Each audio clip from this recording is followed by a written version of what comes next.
আসুন নির্বাচন নিয়ে একটু কথা বলি।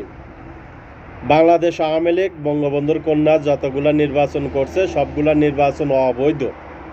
তো অবৈধ যদি নির্বাচন হয়ে থাকে 16 থেকে 17 বছর ক্ষমতায় ছিল, এই 16-17 বছর যতগুলা বাংলাদেশ আওয়ামী লীগের টাকা পয়সা ধন দৌলত খাইয়া বড় হইছস, কিবা ভার্সিটিতে পড়াশোনা করছস, সরকারের সুযোগ সুবিধা পাইয়া, সবগুলো অবৈধ মায়ের অবৈধ সন্তান।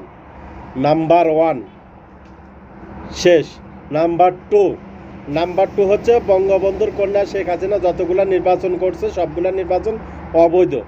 এখন বিএনপির এক 3 নম্বর বাচ্চা সে মেয়র পদের জন্য, সে শপথ নেওয়ার জন্য ঢাকা শহর অচল করে দিছে। তো সে নির্বাচন যদি অবৈধ হয়ে থাকে, এখন সে মেয়র পদে কীভাবে সে বৈধতা চায়? তার মানে এটা বুঝে নিতে হবে যতগুলা নির্বাচন হয়েছে সবগুলা